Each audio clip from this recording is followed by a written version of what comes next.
Hello mayam, ahanmuktada mayam utara nokcheri. Ngasi ena leijeri mfam asi Punya Hyundai showroom dani. Aduga mayamgi mangda ubiribasina Hyundai gi handak nona launch togiba Tucson dani. Mayamna su Tucson haina khangnai adubu ai ngasi gi video sidadi Tucson haina lawjaraga ai video si semjarake. Gari sigi color option kya lai, variant kya lai, engine option na kya lai, price na kya dagi horaga kya pawba lai. Aduga mangonda feature je kari yawe habadu mayam amatoina khaminasi. Aduga gari color option je tareta lagini Fiery Red, Phantom Black, Polar White, Starry Night amasung Amazon Grey. Aduga Fiery Red ka Polar White kada dual tone gi option laigani. Aduga gari gi engine option ani da lagani petrol amasung diesel da. Petrol dana 2 liter naturally aspirated engine ni aduga magi maximum power produce tobana 156 PS aduga magi maximum torque na 192 Nm ni. Aduga magi transmission option jena 6 speed torque converter da lagani. Aduga diesel dana 2 liter turbo engine da lagani. Aduga magi maximum power produce tobana 186 PS aduga magi maximum torque na 416 Nm oigani. Aduga magi transmission option jena 8 speed torque converter da lagani. All wheel drive ki option ju laigani adubu diesel khaktamakta all wheel drive ki option laigani. Aduga gari sigi yana front profile la lakpa matamda gari jida akoni yana notice tawi si mamangi grill zima yam fazana notice tawi. Aduga grill zigi nakan yet oi thangbada LED DRL yawi aduga LED DRL je on tawda matamda grill ziga chap manana akwai LED DRL je hidden tawbugum adumaina su ui. Aduga sidajita mangonda yawi se LED headlight ni automatic headlamp ni yawi se aduga mamangda front parking sensor am yawi sidajita front parking sensor ama leire ani adagi somda ahum somda mari leire adugi matik yam fazana yawi yamna safety feature ni ko aduga side tagi gari si yengma matamda gari si yamna uri je koina magi cut and creases se adugi matik yamna yawi aduni yengbada yamna sharp oi yamna yengbada futuristic oi aduga flagship gari oina su akoina uba phangi. Side ki wire beam sisu magi body color da lai aduga side ki wire beam se electrical adjustable amasung foldable oi aduga side ki indicator su wire beam se dum yaure nakanda co driver side cha request sensor amasu yaure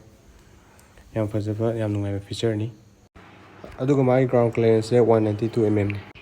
aduga gari gi wheelbase se 2755 mm oi 5 seater version adugi metik sangi panba yai Tata gi Harrier Mahindra gi XUV 700 Jeep ki Compass MG ki Hector moi dagi su sangba wheelbase ta heli aduga tire profile da lakpa matamda 18 inch ki alloy wheel dingani dual tone color da aduga magi tire profile je 235 by 60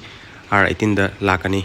yengbada adugi matik fazai aduga magi fuel tank capacity jena 54 liter da lakani aduga gari sigi matakta lakpa matamda roof rail da pura gloss black da roof rail yawi maninom da lakpa matamda na shark fin antenna ama yaure aduga sidajida rear spoiler lere aduga maninom da lakpa da LED connecting tail lamp ni aduga magi tail lamp gi design ji mamagi grill amasung LED DRL gi design dugi similarity uba phangi sidajida aduga makhada kitang chatharakpada Tucson gi magi Beijing aduga rear parking camera magi parking camera je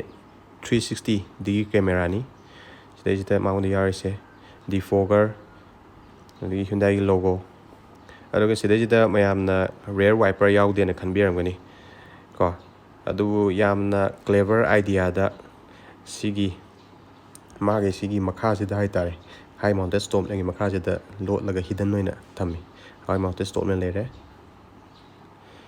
aduga makhada rear parking sensor yaure ama ani adagi somda ahum adagi mari ni yaure se aduga reflector macha am yawe reverse light am yaure aduga magi maningi boot sina electrical boot ni masa amda sida button ma yawi button to namakanda masa matanta magi boot se haigatjarakani yengbiyu mya sumaina herkani aduga lonjan ge haitaraga ngasagi button du da sida leijaiba button sida mu namakanda masa matanda auto close amuk tawjikini sumaina longini yamna fazaba yamna convenient oigadaba adugumlaba yamna nungaiba feature ni haitare adudi mya manungi interior da muchanga yengasi magi driver side ta door handle egress sensor ama yaure. Aduga manung sina sumaina laigani. Hek yengbada yam premium oi. Aduga sigi door driver side rom da door power control loina mak yaure ko. Sida the electrical amasung foldable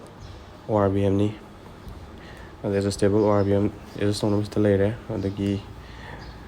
Smile Targa is a story. Press Targa fold away. The door lock unlock later. The Magi power window control later. The Magi see the later stitch later. I am but Gary could make manung the interior softest. I am Louis is in a softest knee. Softest. The softest ngaktan ko yeng with the premium way. Aduga sida driver memory seat ki set on lere 1 amasung 2 aduga sida set on amusu lere ko. Aduga water bottle holder with Bose premium speaker ni sida yauri se tabada documentic nuarni manung dam changa mayam yeminasi mayam gari sida exang matamda magi feel je magi hek yeng bada gari sigi dual tone color sida yamna premium oi ko magi touch and finish se documentic premium oi. Ayamana softest na ayamana loinamak yawi. Aduga driver amasung co-driver ki side electrical adjustable seat lakani. Aduga mayam gari se ai ignition on tawjarake mayam punna yengminasi.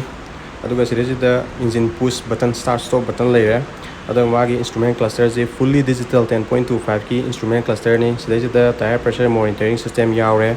Aduga magi safety feature high targa di ABS plus EVD aduga electronic stability control su mangonda yauri. Aduga gari sida speed sensing auto door lock amasung impedance sensing auto door unlock laigani. Gari sina 20 km above thong matamda masa matamda door close tawgani aduga impact gari sina khudong thibana matamda impact taw matamda masa matamda door je unlock sung tawjarakani. Aduga sida 10.25 ki touchscreen infotainment system lakani. Sida support to is Apple CarPlay amasung Android Auto support tawi aduga Blue Link ki connectivity su laigani. Aduga dual zone gi climate control su laigani. Haibadi driver amasung co-driver gi magi pamjaba temperature du da set tawrga magi apamba temperature level du da inganba yabagi khudong sabaduni sida pirise. Aduga magi touch ki response yam responsive boy yam nungai touch tawbuda aduga operate tawsu yam lai. Aduga maunda feature ma yawai ko. Sida quite wood haiba feature ma yawe sijina kamai tawge hakanda aina thoriba driver jidi sei tajing ba haidar aduga maning da tongiba misina pothaning ba adu itaragadi maningi speaker du mut kharga mamagi speaker khaktamak tapna tharga driver na yam nungaina thawba yabagi khudong sabdu laigani aduga maning da tongiba miduna yam nungaina bothaba yabagi adugi feature du laigani. Aduga center console lakma tamda USB ki port ama yaure aduga 12 volt gi charging socket ama yaure aduga USB type A gi fast charging ama yaure type C pibirangadi hena nungai jagani ne khanjai adubu pibiramje kaisho gaba laite aduga mayai da wireless charging gi option laigani adubu top of the variant da adugi option laigani aduga mayai rom da lakpa matamda electronic parking brake lere aduga auto hold gi function aduga si gi jina 360 degree camera gini aduga si jina hill descent control ni ko aduga si kitang makha chutarpada heated amasung ventilated seat ki button yawgani aduga hariba pot si front seat khaktamakta sigi feature je yawgani maningda yawri ko aduga sida armrest leijare press taraga hangdokpa yare magi storage sizu yamna deep oi pochai hapada yam kanagani aduga magi stitch se soft touch ni mathak se leather stitch ni ko yamna premium oi aduga seat sidu leather upholstery ni sida leiri se yawri se aduga matik yengbada premium oi masa yam nali. Steering rom da mungla azi steering je yengbada yam fazai aduga magi steering je leather stitch ni ko yam fazai aduga steering mounted control yaure left side ta audio control gi magi touch screen gi ko 10.25 inch ki infotainment system gi control ma yaure aduga right hand side ta MID instrument cluster gi control yaure aduga adaptive cruise control gi feature yaure aduga atopa lane keep assist adugi lane follow assist ki feature mayam yaure sida yaure ji ko aduga sida auto dimming IRBM yaure aduga si mathakta roadside assistant gi button yaure aduga right hand side ta SOS ki button yaure ko aduga cabin lamp gi button sida yaure ꯑꯗꯨꯒ ꯃꯊꯛꯂꯣꯝꯗ ꯂꯥꯛꯄ ꯃꯇꯝꯗ ꯒꯥꯔꯤꯁꯤꯒꯤꯁꯨ ꯌꯥꯝꯅ ꯃꯦꯟ feature highlight ꯑꯣꯏꯕ ꯌꯥꯝꯅ ꯆꯥꯎꯔꯕ huge ꯄꯦꯅꯣꯔꯥꯃꯤꯛ ꯁꯟꯔꯨꯐ ꯑꯃ ꯁꯤꯗ ꯂꯩꯖꯔꯦ ꯅꯨꯡꯁꯥ ꯁꯥꯔꯁꯨ ꯍꯥꯡꯗꯣꯛꯑꯒ ꯑꯗꯨꯝ ꯊꯧꯕ ꯌꯥꯔꯦ ꯑꯗꯨꯒ ꯃꯥꯒꯤ ꯈ꯭ꯋꯥꯏꯗꯒꯤ ꯅꯨꯡꯉꯥꯏꯕꯗꯤ ꯅꯣꯡ ꯆꯨꯕ ꯃꯇꯝꯗ ꯃꯥꯒꯤ ꯅꯣꯡꯂꯤꯛꯅ ꯁꯟꯔꯨꯐꯁꯤꯗ ꯌꯩꯔꯛꯄ ꯃꯇꯝꯗ ꯏꯪ ꯂꯥꯎꯕ ꯑꯇꯤꯌꯥꯗꯣ ꯌꯦꯡꯂꯒ ꯌꯥꯝ ꯅꯨꯡꯉꯥꯏꯅ ꯐꯝꯃꯒ ꯆꯠꯄ ꯌꯥꯕꯒꯤ ꯀꯝꯐꯔꯠꯇꯣ ꯑꯗꯨꯃ ꯁꯤꯗꯩꯁꯤꯗ ꯒꯥꯔꯤꯁꯤꯗ ꯆꯦꯟꯒꯅꯤ ꯑꯗꯨꯒ ꯃꯅꯤꯡꯗ ꯐꯝꯕ ꯃꯤꯒꯤ ꯍꯦꯟꯅ ꯌꯥꯝꯅ ꯅꯨꯡꯉꯥꯏꯕ ꯐꯤꯜꯗꯣ ꯑꯗꯨ ꯍꯦꯟꯅ ꯐꯥꯎꯒꯅꯤ ꯍꯥꯏꯇꯥꯔꯦ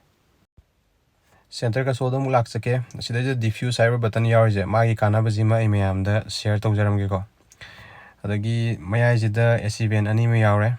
ꯑꯗꯒꯤ ꯌꯦꯠꯂꯣꯝꯗꯁꯨ ꯌꯥꯎꯔꯦ ꯑꯗꯒꯤ ꯂꯦꯐ ꯔꯣꯝꯗꯁꯨ ꯃꯇꯥꯏꯗ ꯌꯥꯎꯔꯦ ꯑꯗꯨꯒ ꯁꯤꯗ ꯃꯆꯥ ꯃꯆꯥ ꯑꯍꯣꯕ ꯃꯆꯥ ꯃꯌꯥꯝ ꯑꯃ ꯂꯩꯔꯤꯁꯦ ꯎꯕꯤꯕ꯭ꯔꯥ ꯁꯤꯗꯒꯤ ꯉꯁꯥꯏꯒꯤ ꯗꯤꯐ꯭ꯌꯨꯁ ꯍꯥꯏꯔꯤꯕ ꯕꯇꯟꯁꯦ ꯅꯝꯃꯀꯥꯟꯗ ꯑꯩꯈꯣꯏꯅ ꯗꯥꯏꯔꯦꯛꯂꯤ AC ꯚꯦꯟꯗꯒꯤ ꯑꯩꯈꯣꯏꯒꯤ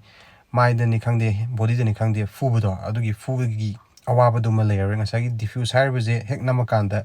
ꯃꯥꯒꯤ ꯅꯥꯀꯟꯗ ꯌꯥꯎꯔꯤꯕ ꯑꯍꯣꯕ ꯃꯆꯥ ꯃꯆꯥꯁꯤꯗꯒꯤ मागी एसीजे थोरगा केबिनजे इंहनगदोइनी अदुगा अखोइगी एसी भेनदगी डायरेक्टली अखोइगी बॉडी नत्रगा माइदा यैबगी अवाबदो अदुमा लेररोय ngसागी मचा मचाजे थोरगा मागी इंहनबगी चांगजे सिदगी दुम थोरगा अदुम इंहलदबा अदुगी फीचर दुने सिगी डिफ्यूज हाइना बटन अम यावरिसि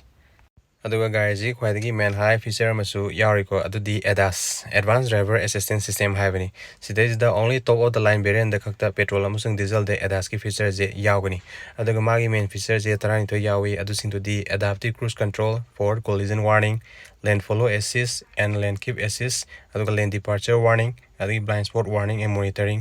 driver attention warning adagi high beam assist safe exit warning rear cross traffic collision avoidance amuzung forward collision avoidance leigani aduga si haibin je adugi matik yamgre sigi damakta explain tawna gi damakta video ma tongana ai semjarake aduga maning da bung changaga yengasi maning su dual tone color da doors is yawi adagi magi power window control lere soft touch ni yam loina soft touch ni mathak asi loi soft touch ni ko aduga maningi sit lak matamda maningi sit ju leather upholstery ni aduga three adjustable headrest yaure maya da phama mi gi su kaisu waningai oidre yam nungai na phamba yarani head adjust tawrga ko aduga maya da armrest yaure with two cup holders this is lere aduga 3-step reclining seat ki option ju gari sida leigani aduga mayaram da lakpa matamda rear AC vent lere rear AC vent je silver accent na highlight tawi aduga sida AC vent gi makha sida two charging port yawi USB type A ne amadi type C bibir magati ena nungai jagi ni na khanje aduga sida sidana dashboard ki view ni सिलाइस अदुगी मनिंगदा boot room तलाक मतमदा slider parcel tray यावी यामना convenient ओइबनी parcel tray नि slide तौरगा सुमाइना तौबा याय अदुगा मागी सीट की ऑप्शन जे 60-40 स्प्लिट निको 60 नत्रगा 40 जे पोचै हापा मतमदा अमा एकता स्प्लिट तौरगा नाकंद मी अमा फंबा याबगी खुदोंग चाबदुमा लेगनी अदुगा सिगी लेफ्ट साइड रोम दा स्प्लिट तौबा याबगी सिगी लीवर जिम यावगा सुमाइना चिंग कांदा सुमाइना मसा मतंदा फोल्ड तौजगिनी अदुगा साइडता चार्जिंग सॉकेट यावरे अदगी बूट लैम्प यावरे अदुगा येट रोम दा सबवूफर मचा यावरे असि मखादा स्पेयर टायर यावरे मागी स्पेयर टायर की टायर प्रोफाइल जे 17 इंच नि 135 by 90 R17 सिदा लेरे अदुगा मैम गाड़ी की प्राइस लिस्ट से स्क्रीन से लेजरे पेट्रोल अमसुंग डीजल गिनी उरिबा प्राइस लिस्ट से एक्स शोरूम प्राइस नि प्राइस से कया दगी हरो कया फो लै हाबदु मैम स्क्रीन से येंगा खंबिगनी अदुना ngasi की वीडियो जे स्वाइदा लोसिनजरगे मैम नुसिबिना लाइक अमसुंग सब्सक्राइब तौबिरमो अदुगा खंगनिंगबा हनिंगबा लेरगसु कमेंट सेक्शन दा हाइबिरमो अदुगा पुनिया हुंडई शोरूम की कांटेक्ट नंबर जो ए डिस्क्रिप्शन दा हापचरंगे एनी खंगनिंगबा लेरगसु मोइदा कॉल तौरगा हंबिबा यागनी मथंगी वीडियो दा मुक थेंगनारसि टेक केयर गाइस